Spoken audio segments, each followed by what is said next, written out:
The Jothric Empire stretched across thousands of star systems. Their ships flew through space like metal giants. Their weapons could destroy entire planets. For 12,000 years they ruled over 40% of the galaxy. No one dared to challenge them. No one could match their power. Emperor Vorash sat on his throne made of crystal. The throne room was bigger than a city. Thousands of servants bowed before him. His golden robes touched the floor. His crown held gems from 100 conquered worlds. He ruled with absolute power. One morning, a scout ship returned from the outer regions. The captain walked into the throne room. His boots clicked on the marble floor. He carried a datapad in his shaking hands. "Your Majesty," the captain said. He bowed low. "We found something interesting. A primitive world. They call it Earth." Emperor Vorash leaned forward. "Tell me about this Earth." The captain showed holographic images. A blue and green planet appeared in the air. The humans live there. They just learned how to travel faster than light. Their technology is very basic. Their ships use simple fusion reactors. Their weapons are just kinetic projectiles. They are like children playing with toys. The War Council gathered around the hologram. Generals and admirals studied the images. They looked at human cities. They saw human ships. They counted human weapons. Then they started to laugh. "These humans are so weak," one general said. "Our smallest fighter could destroy their biggest warship." "Their planet is rich," another admiral added. "Metals, rare elements, water, everything we need." Emperor Vorash smiled. "And the humans themselves?" "What about them?" "Perfect slaves, Your Majesty," the captain replied. "They are young, easy to control. They will serve the Empire well." The Emperor stood up. His voice filled the massive room. "Then we shall take this Earth. We shall add it to our empire. These humans will bow before us like all others." The War Council cheered. They had conquered thousands of worlds. Earth would be easy. It would be quick. It would be glorious. Fleet Admiral Kethron stepped forward. He was the Empire's greatest military commander. He had never lost a battle. "Your Majesty, I volunteer to lead this invasion. Give me 100 ships. That is more than enough." Emperor Vorash shook his head. "No, this is a special occasion. Take 500 ships. I want the humans to see our power. I want them to understand they cannot resist. Show them the might of the Jothric Empire." Kethron bowed. 500 ships. It was massive overkill. He could conquer Earth with 50 ships, maybe with 20, but he would follow his emperor's orders. He would bring 500 ships. He would make this invasion memorable. Preparations began immediately. The Empire's greatest warships gathered at the staging area. Battle cruisers longer than mountains, destroyers bristling with plasma cannons, fighter craft that moved faster than light. Every ship carried enough firepower to level a continent. Soldiers boarded the ships. Millions of them. Warriors from 100 conquered species, all serving the Empire, all ready to fight, all expecting an easy victory. In the capital city, citizens celebrated. Holographic displays showed images of Earth. Announcers talked about the coming victory. Merchants prepared to sell goods from the new conquest. Everyone was excited. "The humans don't stand a chance," people said to each other. "The fleet will return in a few weeks. The war will be over before it starts." Fleet Admiral Kethron stood on the bridge of his flagship. The ship was called Eternal Dominance, or it was the biggest warship in the fleet. Its weapons could destroy a moon. Its shields could withstand a star-going supernova. He looked at the star map. Earth was far away, in an isolated arm of the galaxy. The humans had been lucky. They had developed alone. No one had bothered them. No one had conquered them. Until now. "Set course for Earth," Kethron commanded. "Maximum speed. I want to arrive with overwhelming force." The fleet jumped into hyperspace, 500 ships moving as one. They left a trail of energy that lit up the space around them. It was beautiful.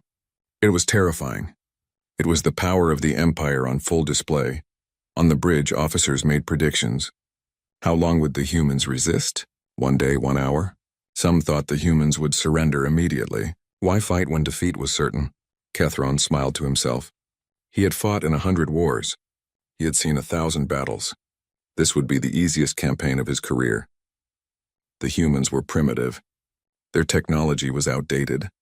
Their military was weak. What the Admiral did not know was that everything they believed about Earth was wrong. The primitive ships were fake. The weak weapons were a disguise. The young civilization was a lie. Earth was not what it seemed. And the Jothric Empire was about to learn a terrible lesson. The fleet traveled through hyperspace. Days passed. The journey continued. Every hour brought them closer to Earth. Every moment brought them closer to their doom. But they did not know. They could not know. They believed they were invincible. They believed they were the strongest force in the galaxy. They were about to discover how wrong they were. 150 years before the Jothric fleet departed, something amazing happened on Mars. A team of human explorers found something buried deep under the red sand. At first they thought it was just an unusual rock formation, but then their sensors went crazy. Dr. Sarah Chen was the lead archaeologist. She brushed away the dust with her gloved hands. Beneath the sand was metal, but it was not like any metal humans had ever seen. It was smooth. It was perfect. It did not rust or corrode. "This is artificial," she whispered into her radio. This was made by someone. Something intelligent. They dug for weeks. What they found changed everything. It was a facility. An enormous underground complex. The structure went down for miles. The technology inside was beyond anything humans could imagine. The discovery was kept secret. Governments worked together quietly. Scientists from every nation studied the facility. They found computers that still worked after millions of years. They found weapons that could tear through reality itself. They found star maps showing thousands of worlds. And they found records. Ancient records. The truth about humanity. The records told an incredible story. Long ago, an ancient race existed. They called themselves the Architects. They were the first intelligent species in the galaxy. They were the ones who created faster-than-light travel. They were the ones who mapped the stars.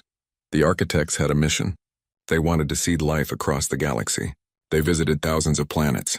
They left their genetic code behind. They created new species that would grow and evolve. Humanity was one of those species, but Earth was special. Earth was not just another colony world. Earth was a reset point. The Architects had deliberately kept Earth isolated. They wanted one world where their descendants could develop naturally. Without interference. Without technology. Starting fresh. The facility on Mars was a vault, a storage place. Inside were all the secrets of the Architects. Their technology, their knowledge, their power.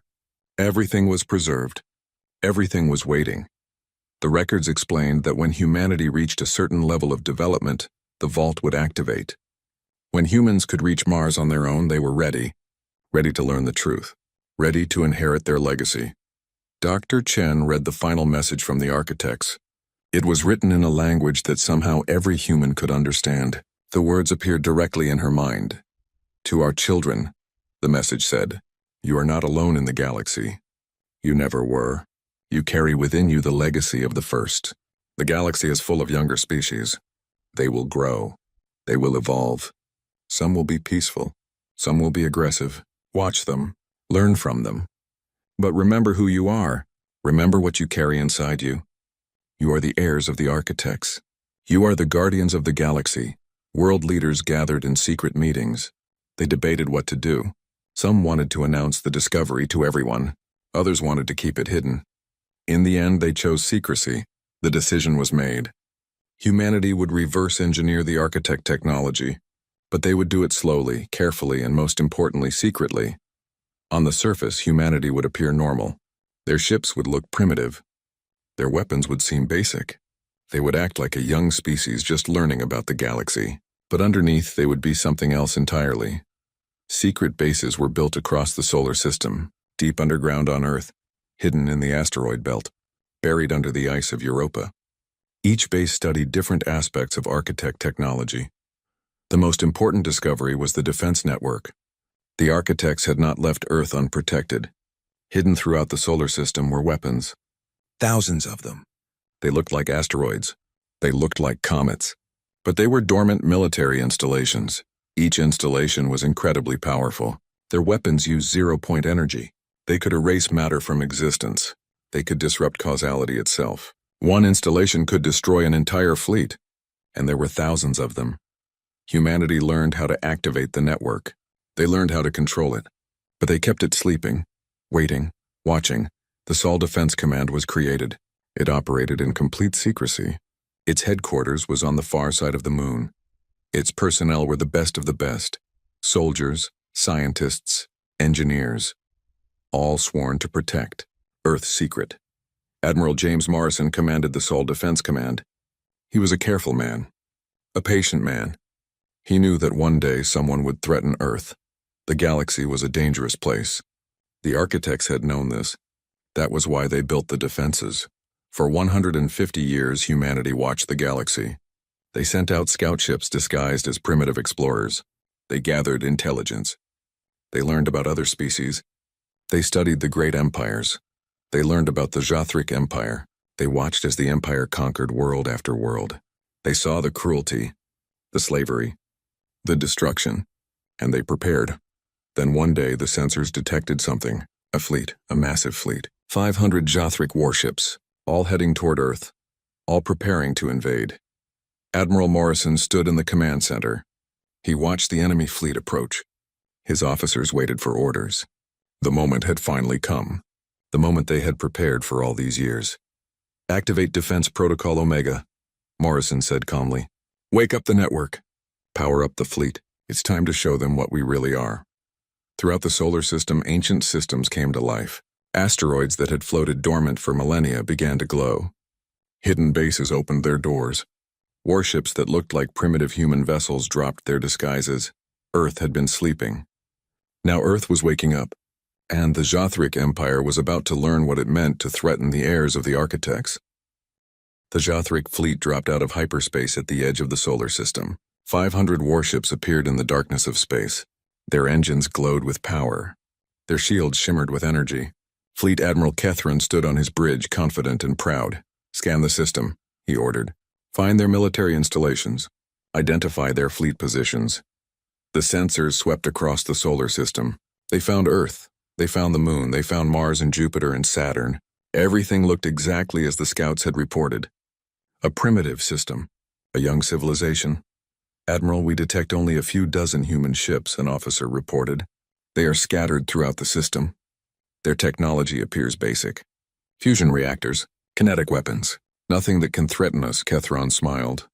This was going to be even easier than he thought. He activated the communication system. "Time to give these humans a chance to surrender. Attention, humans of Earth," his voice boomed across all frequencies. "This is Fleet Admiral Kethron of the Jothric Empire. Your system now belongs to us. You will surrender immediately. You will submit to Imperial rule. Resistance is futile. You cannot win. Surrender now and we will be merciful."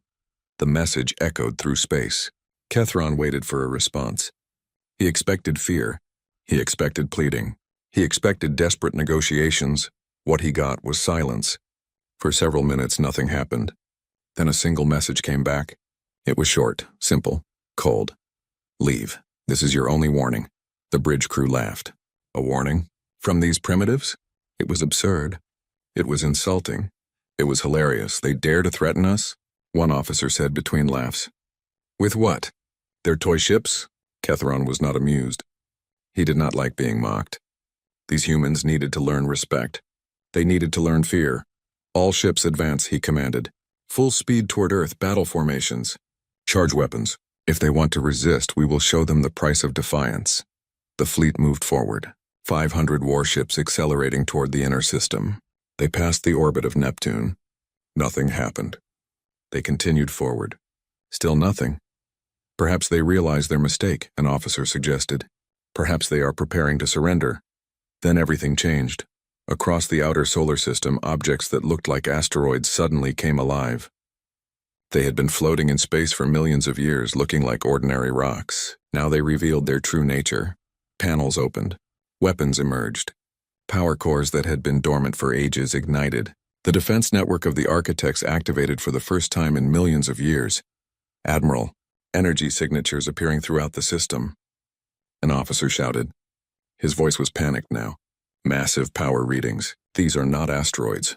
They are weapons platforms." Kethron stared at the tactical display. Hundreds of red dots appeared. Thousands.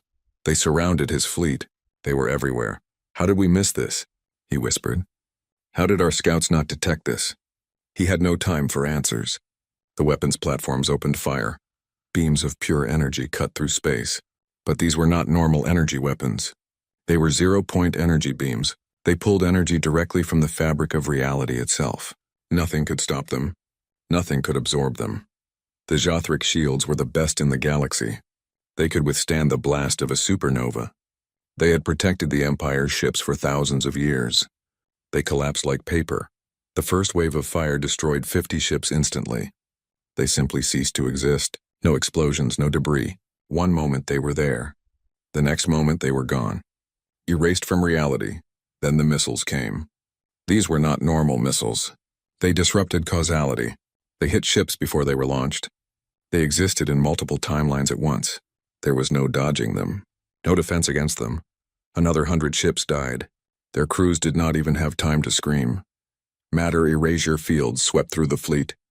They touched a ship and that ship simply stopped being. Not destroyed. Not blown apart. Simply unmade. Returned to the void from which all matter came. 50 more ships gone.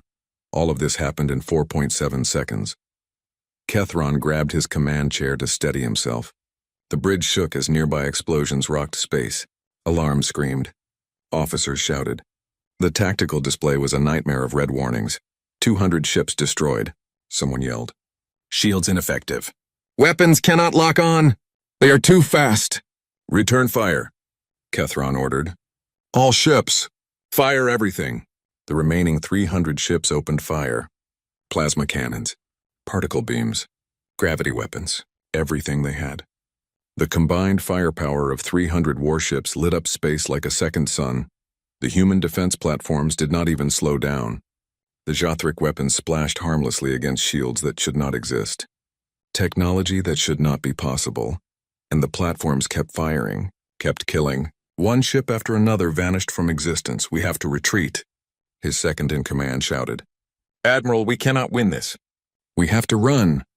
For the first time in his long military career, Fleet Admiral Kethron felt true fear. He looked at the tactical display. 250 ships remaining. No, 240. 230. The numbers kept dropping. All ships, he commanded. Emergency retreat. Jump to hyperspace, now. The fleet tried to jump. Engines powered up. Hyperspace windows began to open. But nothing happened. The windows collapsed.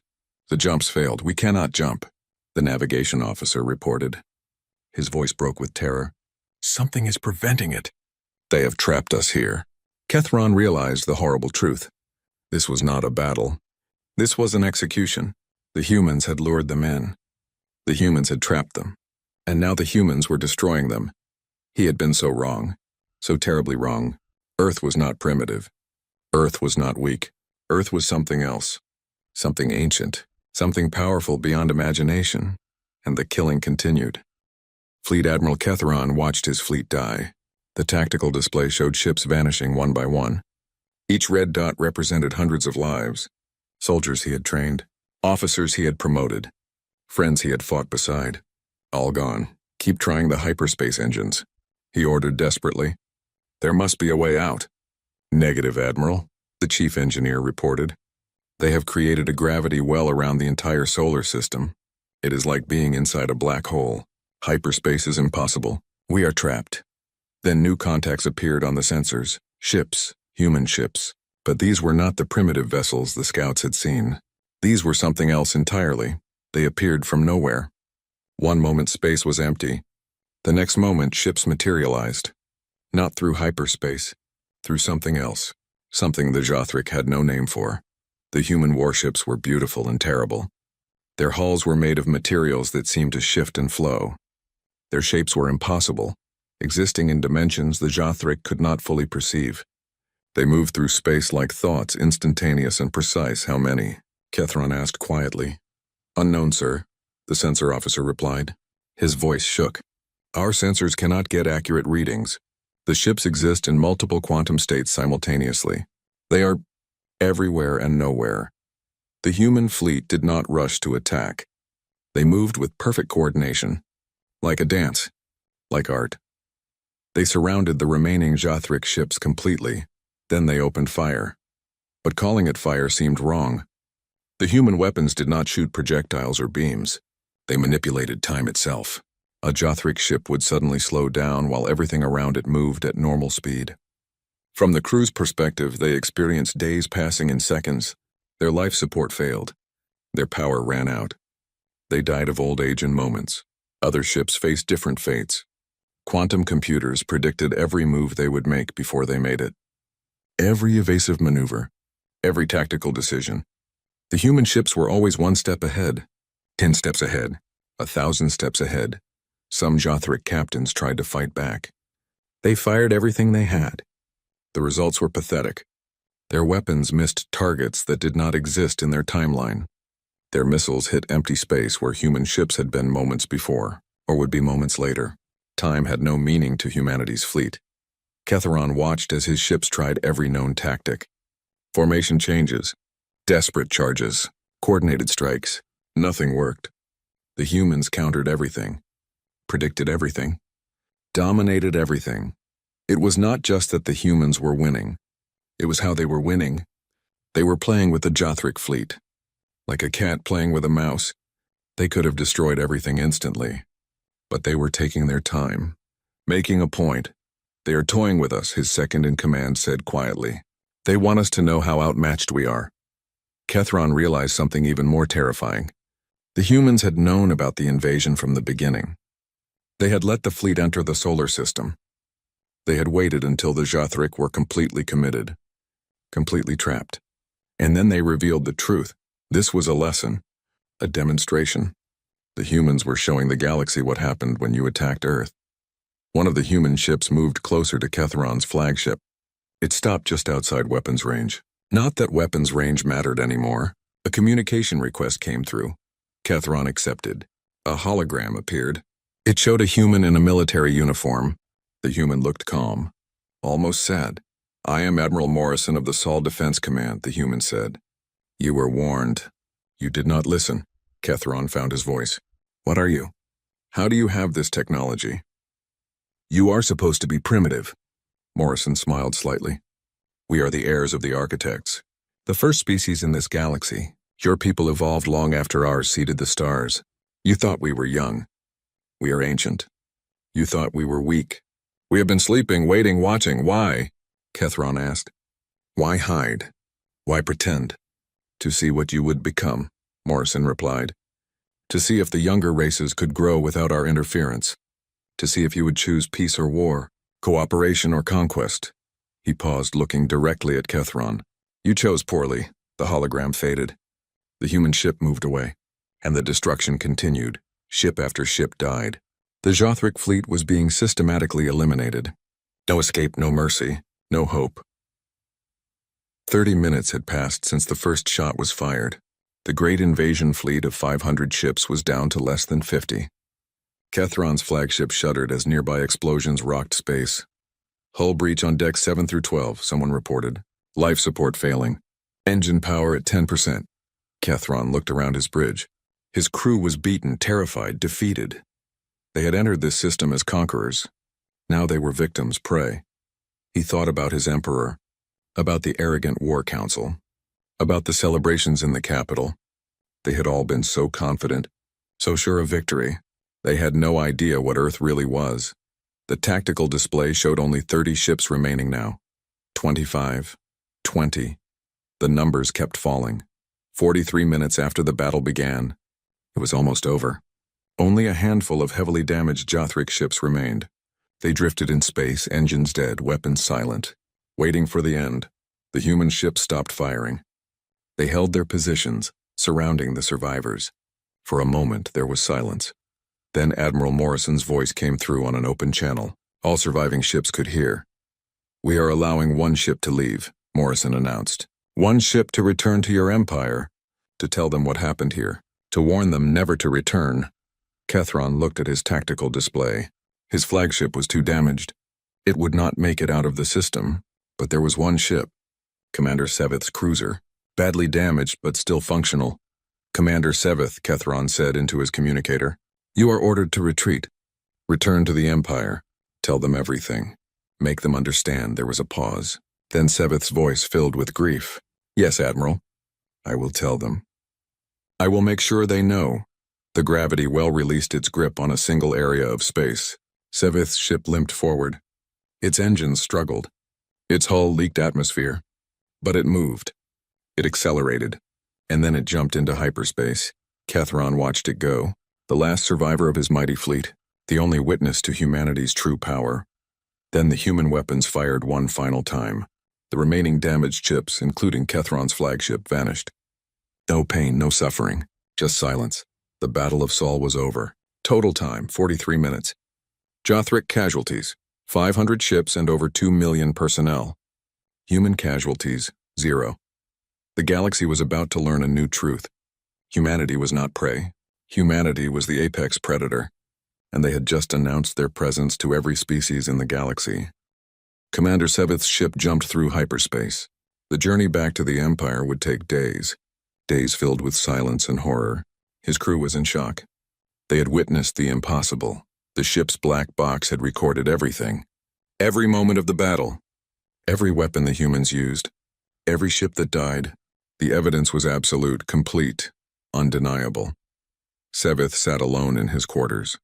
He watched the recordings again and again, trying to understand, trying to make sense of what had happened, but there was no sense to it. The Jothric Empire was the most powerful force in the galaxy, or so they had believed. Now he knew the truth. They were nothing. Children playing at war while gods watched from the shadows. Meanwhile, back at Earth, Admiral Morrison stood in the command center. The battle was over. The debris field was being collected. The defense network was returning to its dormant state. Everything had gone according to plan. Send the message, Morrison ordered. Across the entire galaxy, every species with radio receivers heard the broadcast.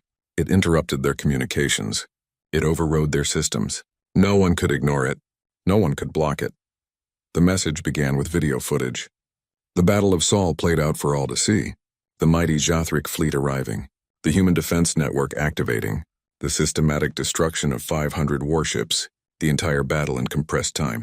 43 minutes reduced to 10 minutes of footage. Then Admiral Morrison appeared. He stood in front of the camera, wearing his dress uniform. Behind him, Earth floated peacefully in space. "Greetings to all species of the galaxy," Morrison began. His voice was calm, professional. "My name is Admiral James Morrison. I represent humanity. I represent Earth." He paused, letting his words sink in across 1,000 worlds. "For many years you have watched us.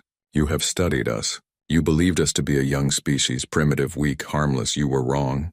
Humanity is the heir of the architects, the first intelligent species in this galaxy. Your ancestors learned to walk among the stars because our ancestors taught them. Your civilizations exist because we allowed them to grow. We seeded life across thousands of worlds. We gave you the gift of existence." The message showed images from the Mars Vault. Ancient architect technology. Star maps, genetic records, proof of humanity's true heritage. Morrison continued. "We have been sleeping, watching, waiting to see what you would become. We hoped you would grow wise. We hoped you would choose peace. Some of you have. Many of you have not. The Jothric Empire chose to invade our home. They chose aggression. They chose war.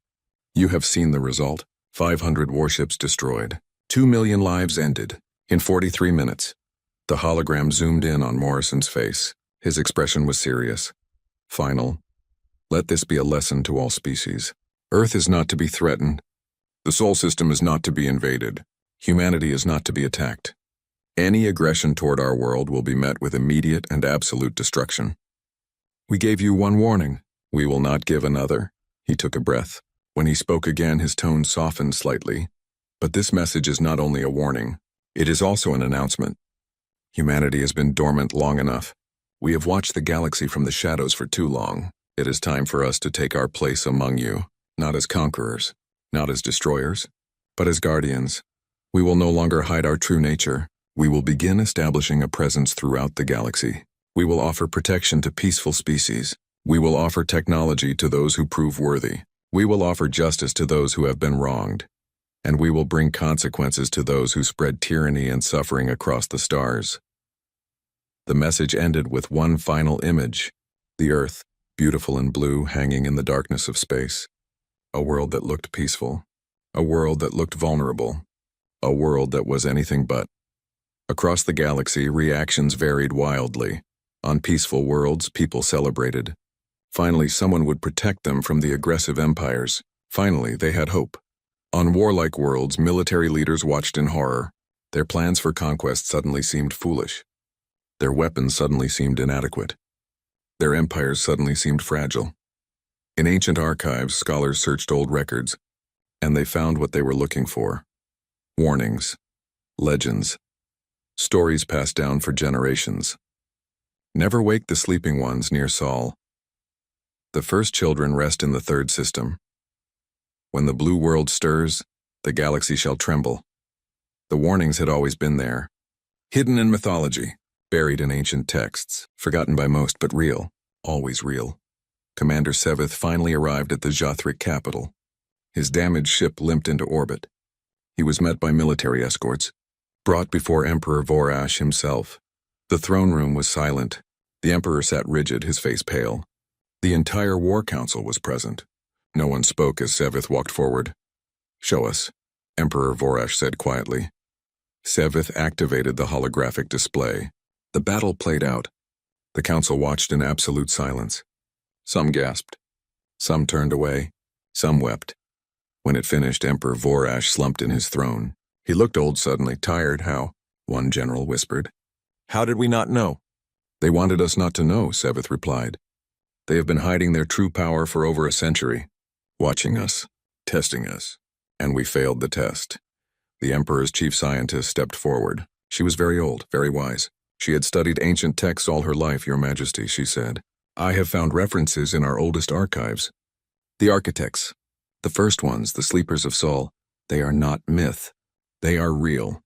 And we just attacked their homeworld." Emperor Vorash stood up slowly. He walked to the window. Outside, the capital city glittered with lights. Millions of citizens who did not yet know how close the Empire had come to total destruction. "Send a message to Earth," he ordered. "Immediately. Offer our surrender. Offer our complete submission. Offer anything they want. Everything they want. Just make them understand we will never threaten them again." He turned back to face the council. His voice was firm despite his fear. "Spread the word throughout the Empire. Earth is forbidden. The Sol system is forbidden. Humanity is to be treated with absolute respect. Any ship that even approaches their space without permission will be executed by our own military. Is that understood?" The council nodded. They understood. The Jothric Empire had ruled for 12,000 years. They had conquered hundreds of worlds. They were the greatest military power anyone knew. And in 43 minutes, humanity had made them bow. 3 months after the Battle of Sol, humanity's message had reached every corner of the galaxy. The response was immediate and overwhelming. Diplomatic requests flooded Earth's communication channels. Trade offers, treaty proposals, pleas for protection, requests for technology. The Jothric Empire's message arrived first. Emperor Vorash himself appeared in the holographic transmission. He knelt. The proud ruler of 12,000 years knelt before Earth. "We offer our complete and unconditional surrender," the Emperor said. His voice shook. "We offer tribute. We offer vassalization. We offer anything you require. We beg only for peace." Admiral Morrison received the transmission personally. He sat in his office deep inside the lunar base. He watched the Emperor grovel. Part of him felt satisfaction. Part of him felt pity. The Jothric had learned their lesson the hard way. But humanity had not revealed their power to become conquerors. They had revealed it to become guardians. "Prepare a response," Morrison told his aide. "Inform the Emperor that we decline his surrender. We decline his vassalization. We do not want his empire. We want his cooperation." The response was sent. The Jothric Empire would remain independent, but they would end their aggressive expansion. They would free their slave worlds. They would join the new galactic order that humanity was creating, or they would face consequences. Emperor Vorash accepted immediately. Within weeks, the Empire began releasing conquered worlds. Slave species were freed. Military forces were reduced. The change was dramatic, complete.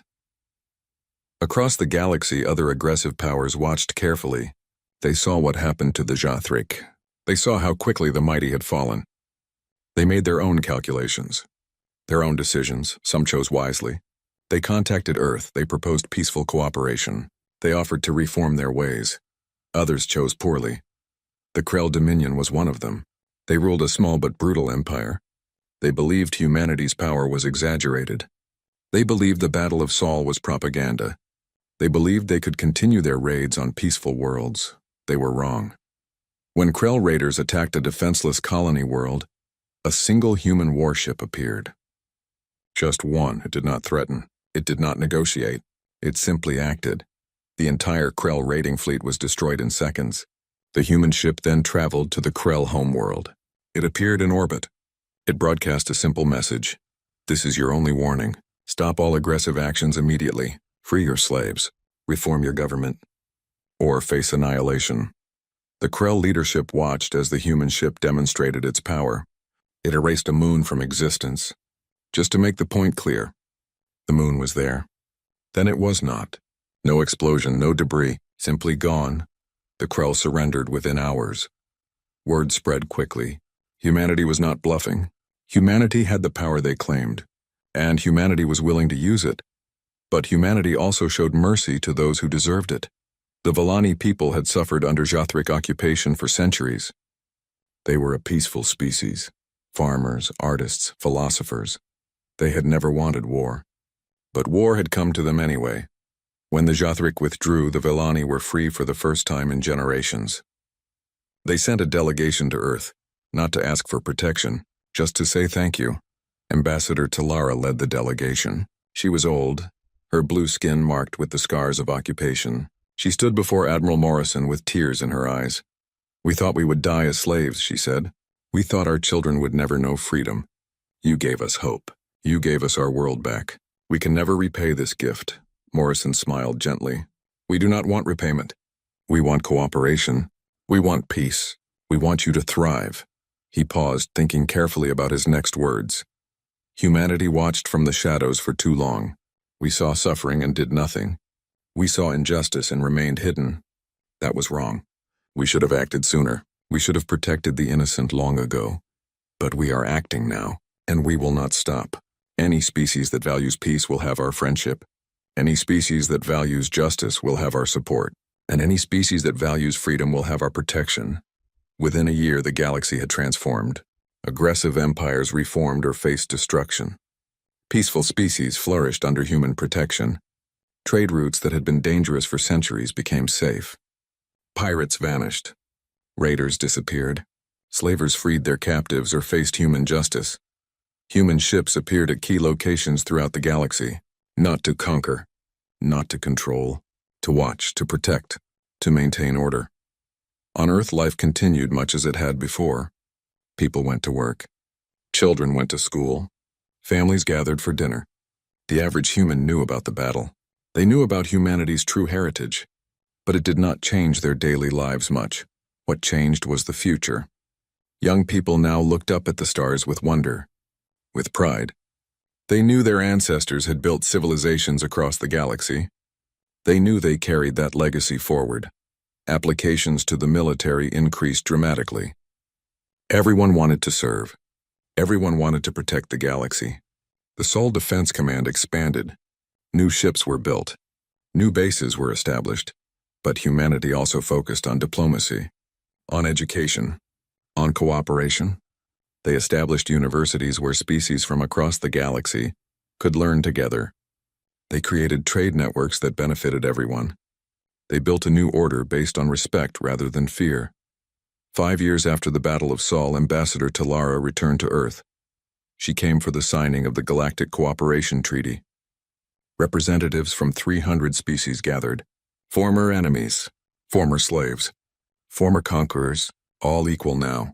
All united. Admiral Morrison gave the closing speech.